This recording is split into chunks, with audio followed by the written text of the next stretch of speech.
Continuamos con la exposición de la profesora Laura Beck Varela. Laura, ahora se te pasa el comando y estás en uso de la palabra.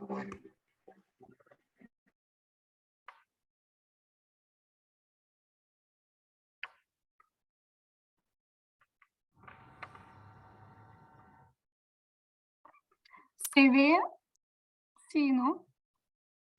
Perfecto. Perfecto, vale. Pues entonces, cerrando esta parte, este primer episodio, ya nos queda el segundo, y con el segundo concluiré con algunas consideraciones. Uno de los fragmentos que había irritado mucho, ¿no? El censor en Azcapotzalco, en la Comisión de Distrito en México, es este que veis en la pantalla.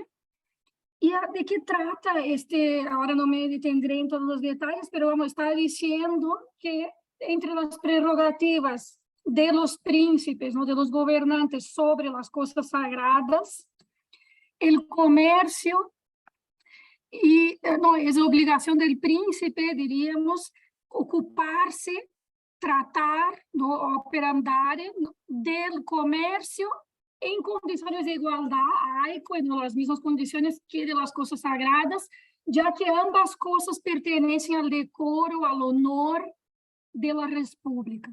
¿Vale? Ese es el pasaje de Inesio, y llama la atención a este pasaje porque ahora os voy a enseñar cómo los traductores han tratado este pasaje, y es un buen ejemplo, ¿no? De esta variedad, de la riqueza y de la imprevisibilidad de este universo de las lecturas de derechos naturales vigentes de Inesio, ahí entre el mundo, en los varios lugares, varios espacios de la geografía americana. Otro punto, simplemente para recordar también que muy trabajado, muy criticado por los censores, es el uso de los pasajes bíblicos de Inesio. Entonces, todo lo contrario de lo que decía, lo que dice, ¿no? La historiografía habitual que viene desde arriba, desde las abstracciones de la historia del pensamiento, el uso bíblico de Inesio es uno de los grandes obstáculos a la circulación de Inesio, es uno de los puntos más problemáticos para la censura inquisitorial, y casi todas las ediciones americanas suprimen radicalmente los pasajes bíblicos. ¿Por qué? Porque hay una manera de apropiarse, evidentemente, de las referencias bíblicas en el mundo protestante que es absolutamente distinta de la que es en el mundo católico a estas alturas, ¿no? José María Urritegui tiene algunos estudios, ¿no? Sobre la dificultad de la traducción crítica de la Biblia, que ya era difundida en otros espacios en el mundo hispano. Pero nuestro segundo y último episodio, que quiero compartir con vosotros aquí, tiene que ver con este pasaje, y es como los traductores se ocuparon de este pasaje entre Cusco, entre Huamanga, ¿no? Que es otro nombre para Ayacucho, la célebre Ayacucho. Y lo que propongo, entonces, simplemente os voy a presentar estas tres soluciones, las tres soluciones de los traductores en clave comparada para este pasaje que había irritado tanto al censor en Azcapotzalco. Y recuerdo, evidentemente, nadie tuvo acceso a las calificaciones doctrinales de Jerónimo Camps. Eso fue una calificación doctrinal, un acto hermenéutico que no llegó a concretarse en una prohibición teológica no oficial. ¿Quiénes son estos traductores? ¿No? Manuel Díaz de Tejada, Pablo José Cárdenas, Juan Díaz de Baeza, son los tres traductores ahí que me sirven de ejemplo. Díaz de Tejada era catedrático de lenguas castellana y latina en la Universidad de San Simón, Colegio de Artes y Ciencias de Cusco. Fue regidor en el Ayuntamiento de Huamanga, estuvo activo ahí en los años 20 intentando firmar tratados de paz en plena guerra en estos años. Pablo José Cárdenas, aquí estoy simplificando al máximo para ir ya concluyendo. Pablo José Cárdenas también fue docente del Colegio de San Cristóbal de Huamanga. Dedica su obra al rector, que fue diputado de hecho en Cortes en los años 20. Participó de la Comisión de Preparación de un Código Penal para el Perú. Tengo el apellido Cárdenas, es muy frecuente en las genealogías de élites indígenas de esta zona, según algunos estudios recientes que he podido consultar, pero no he podido determinar más todavía, no estoy en ellos, sobre la genealogía de este personaje. Y Juan Díaz de Baeza, catedrático, luego director del Real Instituto de San Isidro en Madrid, es autor, no presbítero, es autor de una de las ediciones de Inesio más difundidas.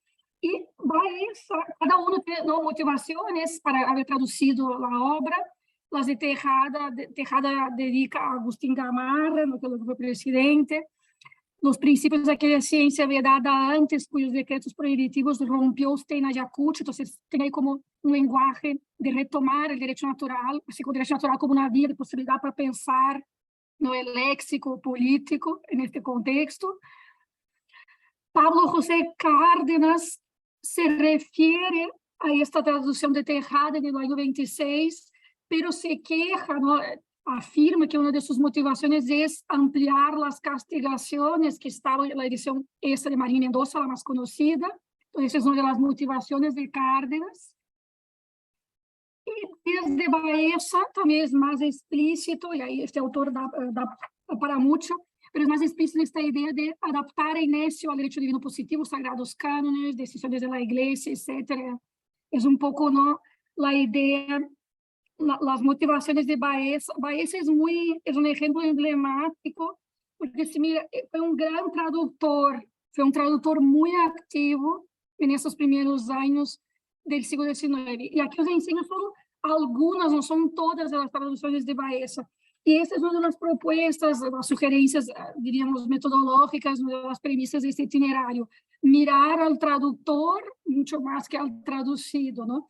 Y la nómina de traducciones de Baeza es muy emblemática, porque es una nómina de traducciones del derecho natural. Inesio está ahí, en medio de traducciones de religión, de economía política, de filosofía moral, las obligaciones de los amos y los criados, de Fleury, el diccionario analítico de economía política, que él también catoliciza, de Ganil, Bossuet, que es uno de los grandes autores ahí sobre las variaciones de la Iglesia protestante, es un autor emblemático del debate sobre las traducciones de la Biblia. Hace también, ¿no?, este Santo Tribunal de la Penitencia, una especie de manual de confesores ahí adaptado en el siglo XIX. Y hace también en latín una traducción del Devote, un compendio en latín del Devote, de Giovanni Devote. Entonces, si miramos al traductor, vemos como, ¿no?, la afirmación de Enritegui sobre el fenómeno traductor en el derecho natural, en ningún momento se planteó traducir el linaje del naturalismo que rompiera con los principios de sociabilidad propios de la monarquía católica. Y a todo lo contrario, las traducciones del derecho natural están inmersas en un proyecto de traducción de religión. Y este es el último ejemplo, entonces, como este párrafo que yo os mencionaba antes, cómo se dio cuenta de este párrafo en varias, ¿no?, en estos tres ejemplos. En este de 1826, el derecho se suaviza la afirmación de Inesio, el derecho sobre las cosas sagradas, sobre los cuales hablaremos con alguna extensión en el capítulo siguiente, se remite ahí, y se suprime la referencia al comercio. Es una manera también de quitar esta igualdad entre comercio y cosas sagradas.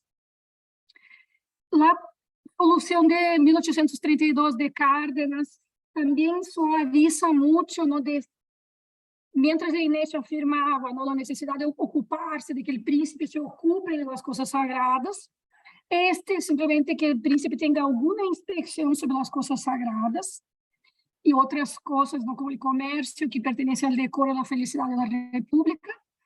Pero quizás la más interesante, la más emblemática es esta de Baeza, que, repito, es un autor muy difundido en las bibliotecas americanas, que es el que sustituye el término, primero que evidentemente suprime el comercio como uno de los honores de la República, y sustituye, no solo en este paso, pero sustituye república, comunidad política, por religión directamente, no solo en este pasaje, sino en otros pasajes.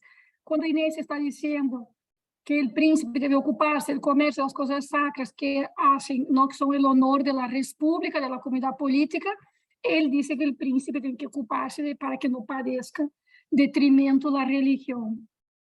Y aquí, por ejemplo, también otro pasaje que este traductor traduce literalmente: quem negará ao príncipe o direito de moderar as coisas sagradas de maneira que a república no sienta por ele algum detrimento. Baeza viene y nos dice: no hay duda que compete a los príncipes el derecho de procurar que se mantenga la religión en toda su pureza y de castigar a los que intentan introducir novedades contrarias a la verdadera religión, algo que evidentemente no está en el texto originario, ¿no? Entonces, estas ideas con las cuales, ¿no? Estos ejemplos con los cuales concluyo, simplemente retomando, ¿no? Un poco algunas ideas que había dejado apuntado al principio.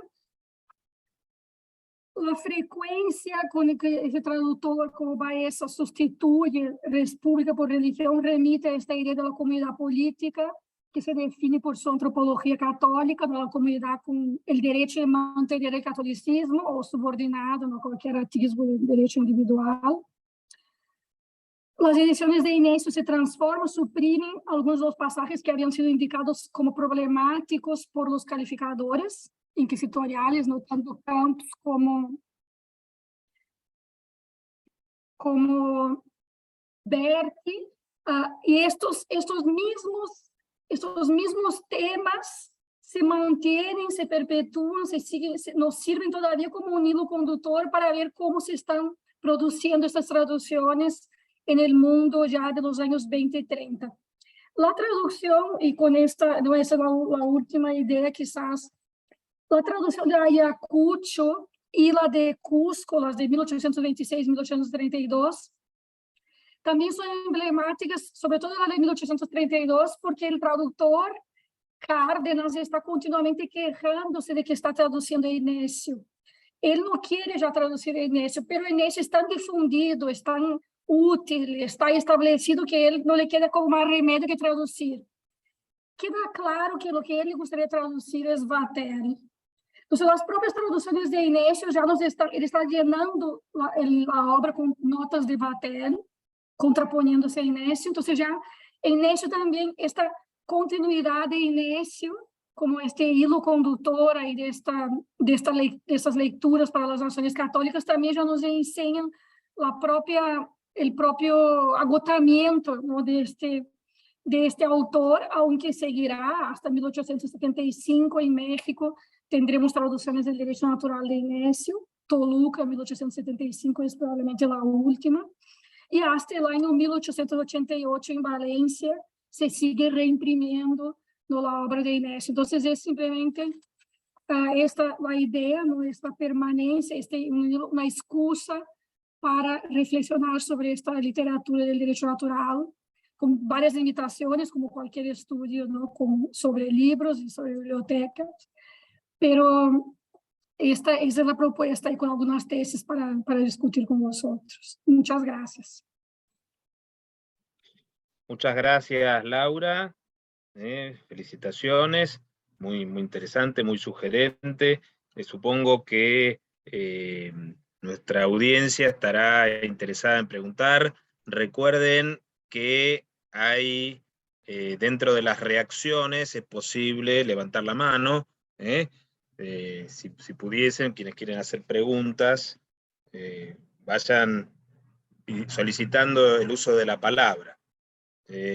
Como sabemos que habitualmente hay tímidos en este auditorio, tal vez empiece hablando yo, pero nada más que para darle tiempo a reflexionar y a procesar tanta información a nuestro auditorio.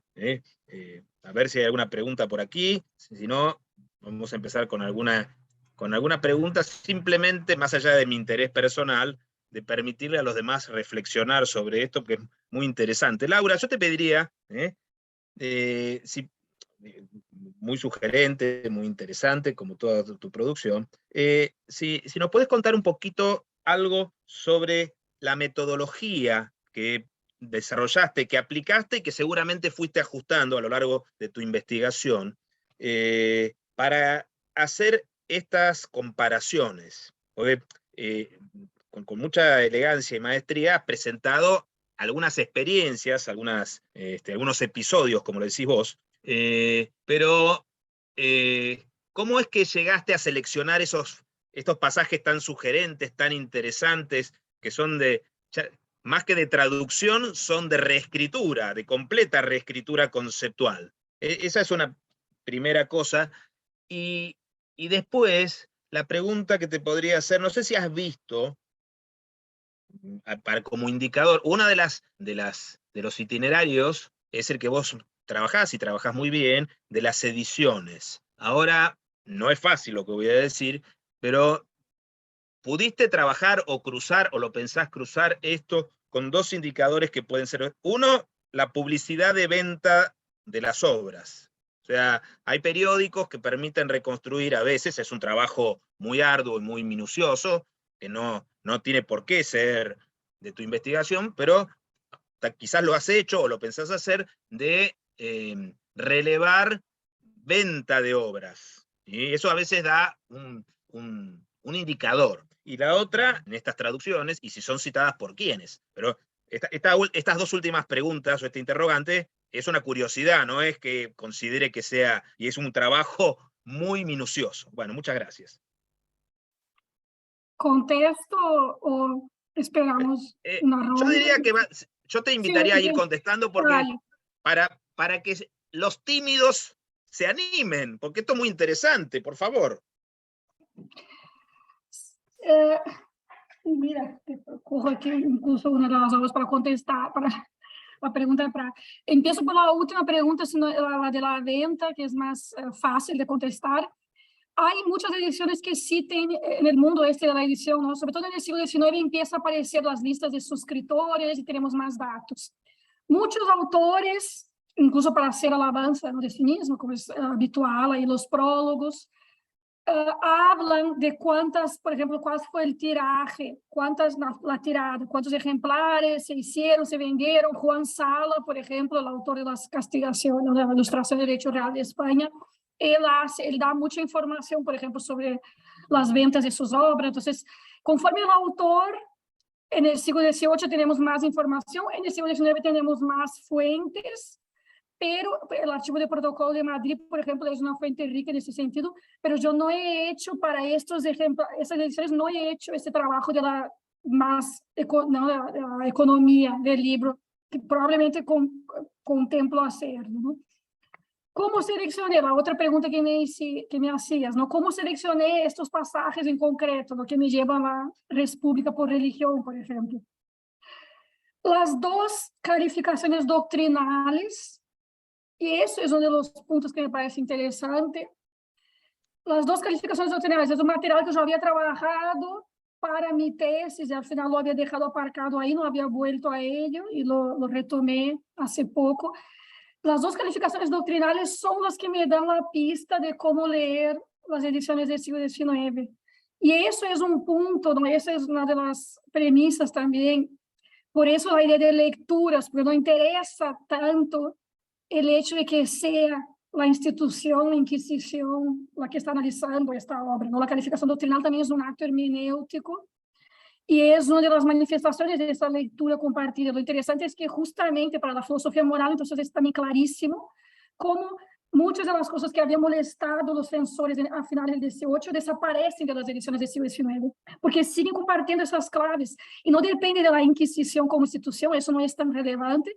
Lo que es relevante, me parece, es esta cultura compartida en cuanto a cómo hay que adaptar esta literatura del derecho natural y de gentes.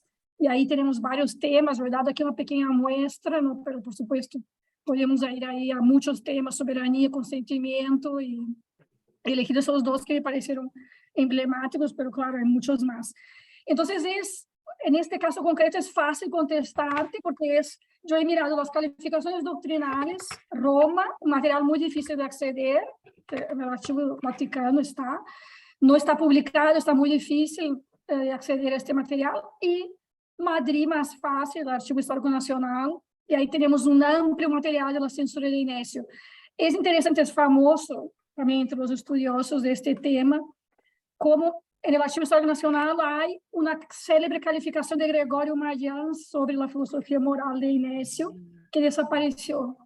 Está ahí solo la portada, calificaciones de Gregorio Mayans, la propuesta de Mayans a la filosofía moral de Inesio, que no se encuentra desde hace tiempo, desde principios del siglo XX. Entonces, y la metodología, y con eso termino para contestarte, no sé si la metodología podría también ahí dar muchísimos detalles que no los voy a aburrir, pero un elemento que yo utilizo de manera muy radical, yo diría, es, si yo me estoy moviendo en un mundo así de complejidad editorial como es el Inesio, de esos autores más difíciles en términos editoriales, imagínate que hay como 19.000 ediciones de libros jurídicos desde la invención de la imprenta hasta el principio del 19, ¿no? El periodo de la imprenta manual.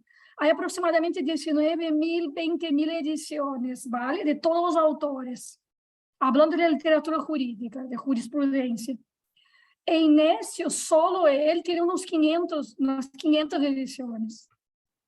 Y no sé si no hay más, así que cada año yo abro el catálogo del WordCat y hay alguna edición más, porque los catálogos se están actualizando, entonces cada vez más hay ediciones ahí que van apareciendo. Entonces es un número muy importante. Grocio es otro autor famoso también por la dificultad en términos de ediciones, pero claro, para Grocio no tenemos en el mundo hispano. Y entonces la metodología lleva muy en serio la bibliografía material, el tema de las ediciones. Solo para este ejemplo que yo os presenté de Baeza, mitad, si vosotros vais a una biblioteca y pedís Baeza, esta edición de Baeza, que tengo una aquí que me regaló Jesús Vallejo, Pico recordará, en el día de mi tesina, Jesús Vallejo hizo una performance y me regaló, y justo esta edición, a la cual he vuelto en los últimos años muchísimo. Esta edición tiene lo que llamamos dos estados dentro de esa edición. Entonces, muchos de los ejemplares no tienen, por ejemplo, la nota interesantísima sobre Inesio criticando la conquista, la Guerra Santa, y el Baeza reparando, corrigiendo la nota de Inesio, por ejemplo, porque hay dos estados en esta edición. Ya ni te cuento lo que son las remisiones, lo que son las diferentes emisiones de una misma edición, que he enseñado ahí alguna ahí en los diapositivas, pero no he explorado porque eso no hay. Entonces, hay ahí una metodología, no con este material, esta herramienta, y a la vez tomando en serio también todas las cuestiones de la autoría, el plagio, ¿no? El concepto de plagio, por ejemplo, el plagio, en este mundo el plagio no es el revés de la autoría, el plagio es una de las formas de autoría. La traducción, y el traductor es autor, el traductor no tiene ningún compromiso con la fidelidad del texto, todo lo contrario, lo que el traductor tiene que hacer es transformar el texto. No es digno un traductor que traduzca sin transformar, sin adaptar el texto al derecho patrio, a la razón de religión, eso no se le, así es como se autorizan, se legitiman las obras en el mundo, no este mundo católico nuestro, no hay otros mundos también, pero en este mundo hay dos claves que son fundamentales, que es la razón de religión y la adaptación al derecho patrio, ¿no? Que son fundamentales. Eso vemos ahí en Adam Smith, las traducciones de Adam Smith, las traducciones de Locke, que vienen a través del francés, y todos siempre tienen este estándar, ¿no? Y eso es un poco el proyecto que mencionaste al principio, que yo estoy involucrada, La Nación Traducida. Estamos ahí también trabajando en estas categorías, ampliando un poco cuál es la función de la traducción como una ocasión, no solo una ocasión de cambio de la cultura jurídica, la traducción como un proyecto de cambio, no simplemente un recuento de ediciones de la República Erudita, no, un proyecto como algo programático, ¿no? El papel y las traducciones. Bueno, aquí pueden extenderme. Y también, bueno, aprovecho y cito la última referencia, me parece interesante, un estudio que para mí fue el inicio de todo eso, de toda esta perspectiva, un estudio de la profesora Carmen Muñoz de Bustillo y de Bartolomé Clavero sobre las ediciones de la Constitución de Cádiz, de que no hay un texto oficial, de la Constitución de Cádiz. Aquel estudio, cuando yo estaba empezando mi tesis, fue, a partir de ahí empecé por esta vía, ¿no? Y En fin, que hay una larga historia. Pero creo que eso era lo que me habías preguntado, me he detenido mucho, me he demorado mucho, perdón. Veo las palabras ahí pedidas. Sí. Muchas gracias y ya hay dos preguntas que vamos a pasar sucesivamente. Francisco Cuenaboy, que te voy a dar uso de la palabra, después Hans Cuadros y ahora se agrega el profesor Clavero. Entonces, Paco. Hola, buenas tardes, noches, mediodía, lo que fuere. Encantado una vez más de estar con vosotros. Viviana, que te mejores. Y Laura, pues enhorabuena por esta magnífica exposición. Yo quería hacer una pregunta que probablemente es muy simplona y que me la ha sugerido pues algunas de las observaciones que hizo Ezequiel. Me llama la atención esta multiplicación de ediciones y además tan tardías en el ámbito peruano y en el ámbito mexicano, y la pregunta es sencillamente ¿quiénes son los destinatarios de estas obras? ¿A quién se dirige? ¿Cuál es el público?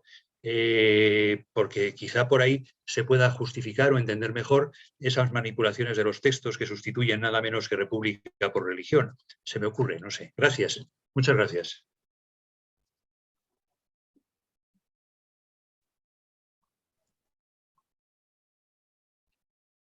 No sé Bueno, si Laura, eso, sí, Laura, si querés ir contestando. contesto directamente, vale. Pues los destinatarios hay dos tipos de destinatarios no explícitos en los prólogos, evidentemente académicos de derecho, no estudiantes. De hecho, la de 1832 es un profesor de segundo curso, se está refiriendo a sus estudiantes. La filosofía moral, pero el derecho natural no se limita, esta literatura también tiene un público más amplio. Y este es uno de los puntos, y por eso preocupa esta literatura. Y los prólogos, muchas de las ediciones también hablan explícitamente de derecho natural como un sustituto para el conocimiento del derecho en general. Muchos de los prólogos hablan explícitamente de eso. Y la filosofía moral, que hay un estudio interesantísimo de Martínez Neira, que me sigue pareciendo muy interesante, del año 98, cómo la filosofía moral suple o sustituye el derecho natural, sobre todo en el contexto peninsular, cuando el derecho natural era algo más problemático. No podríamos decir que el paso de la teología moral a la filosofía moral es menos sangrante en este contexto que el paso de la teología moral al derecho natural. Entonces, hay un público muy amplio, simplemente que frecuenta escuelas, seminarios, que es el público que consume a filosofia moral, que era incluso obligatorio, había exámenes de filosofia moral para entrar, por ejemplo, en facultades de Derecho y en otras facultades, ¿no? Entonces, hay ahí, eso ha sido muy estudiado también, ¿no? El derecho natural como un discurso amplio en este contexto de las independencias, un derecho natural muy utilizado también en el foro, en la práctica del foro. Entonces, tenemos ahí una literatura en parte académica, pero con una proyección más allá de las fronteras del mundo académico. Uy, estoy contestando muy largo, nos queda muy poco tiempo, perdón. Muchas gracias, Francisco. Estupendo. Bueno, muchas gracias, Laura. Pasamos a Hans. Estamos en 8 minutos antes de que se termine nuestro... Sí. Así que, Hans, podés preguntar. Muchas gracias, profesora Básolo. Felicitaciones, Laura. Realmente interesante lo que has presentado. Me quedo con una frase que tú señalaste, ¿no? Mirar al traductor antes que al traducido, ¿no? Creo que me parece esencial, en efecto, para comprender, ¿no? Estos trasplantes, ¿no? También de palabras que se dan. Y hablo en relación con el caso de las transcripciones de Ayacucho y Cusco. Bueno, soy de Perú. Y obviamente son años post las guerras de la emancipación, ¿no? Donde además, cuando San Martín proclama la independencia en 1821 en Lima, ¿no? La sierra y el sur del Perú eran esencialmente bastión español, ¿no? Y la batalla de independencia final, de emancipación, termina siendo en Ayacucho en 1824, ¿no? Y tal vez por eso se me ocurre, ¿no? Que Pablo José Cárdenas, pues, embullido, ¿no? Con esta efervescencia emancipatoria, republicana, ¿no? Y ya el triunfo, digamos, de la idea republicana era un hecho, ¿no? San Martín propuso una monarquía constitucional, y fue un debate bien intenso, ¿no? Donde perdió San Martín o los sanmartinianos, ¿no? Y de hecho, ¿no? Me hace pensar de que tal vez Pablo José Cárdenas era propiamente un republicano que quería instaurar estos ideales, ¿no? de filosofía moral en un republicanismo naciente, pues que obviamente estaba vinculado con la iglesia, ¿no? Porque no, en el Perú no existe prácticamente una ruptura entre el Estado y la iglesia, sino una continuidad a pesar de la emancipación, ¿no? Mi pregunta sería puntual, si podrías profundizar un poco más sobre Cárdenas, ¿no? ¿Por qué esta crítica? ¿No? Me parece genial este personaje, ¿no? Y la otra pregunta que tengo es que si pudiste acceder a bibliotecas en Cusco y a en Huamanga, ¿no? Yo de hecho he querido alguna vez acceder a una biblioteca en el convento de Ocopa, ¿no? Que es una zona central del Valle del Mantaro de Perú, donde hay libros espléndidos, pero acceder a ellos es prácticamente imposible, ¿no? Es bien interesante y sería muy relevante, por ejemplo, para ver la colonización de la selva. Pero mi pregunta es ahí, ¿no? Si pudiste acceder a bibliotecas de Cusco y de Huamanga. Sí, a ver, muchísimas gracias por la pregunta. No, por supuesto, yo tengo todavía que estoy buscando información sobre Cárdenas, he consultado alguna, he hecho ahí lo más breve posible en la exposición, pero una cosa que me parece interesante, a ver, tu pregunta, la emancipación, que Cárdenas haya sido un republicano, no lo dudo, pero quería una república de almas, quería una república de almas, es un republicano, la Constitución está en las Sagradas Escrituras, tanto como la literatura del derecho natural, ¿no? Para estos personajes, nuestros agentes de este contexto. Entonces, no veo, Cárdenas insiste mucho en retomar la edición de Marín y Mendoza, que es la edición de Inés del 76, más es una edición magnífica en el siguiente sentido, de que quien quiera estudiar las diferencias entre católicos y protestantes en el mundo del derecho, coja la edición de Marín y Mendoza, porque hace notas espectaculares, así nos explica todo el cambio de paradigma, ¿no? Entre uno y otro. Y Cárdenas, de pocos años después de la batalla de Ayacucho, quiere retomar estas, como llama él, castigaciones y notas. Entonces, es esta emancipación que no se quiere emancipar de la religión. Hay una ruptura política, pero no una ruptura con la tradición jurídica y mucho menos con la religión católica. Entonces, Cárdenas me encaja muy bien ahí en este esquema, pero claro, yo soy muy ignorante de la historia del Perú.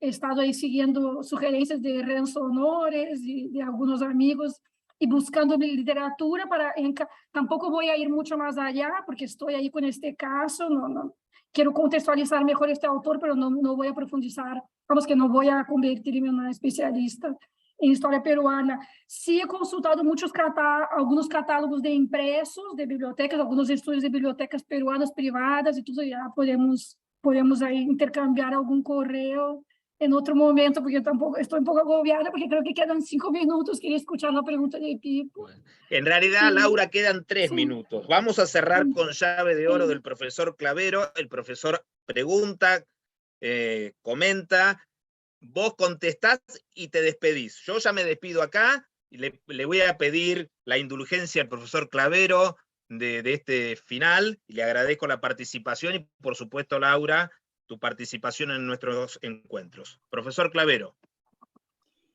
Gracias, Ezequiel. Muchísimas gracias, Laura. Sí que podría preguntar y tanto, pero ya con el tiempo que tenemos, solo haré un pequeño comentario, un brevísimo comentario.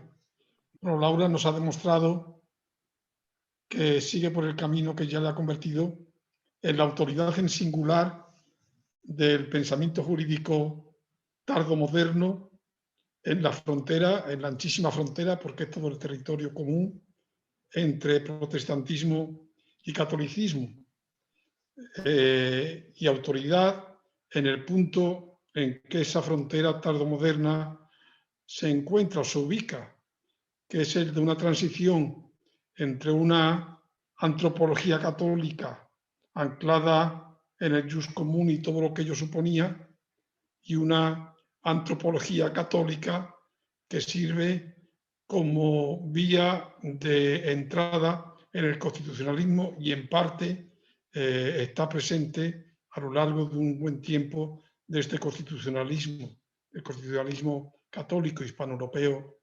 hispanoamericano. Sobre esto podríamos seguir, pero quien tiene que seguir sobre esto, guiándonos a los demás, es Laura. Muchísimas gracias, Laura.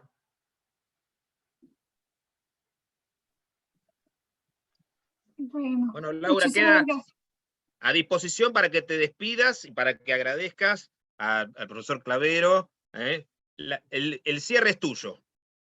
Vale, bueno, muchas gracias. Gracias a todos por las preguntas y por la paciencia en asistir a esos trayectos, esos periplos ahí de las ediciones en el mundo de Inés, en el mundo americano.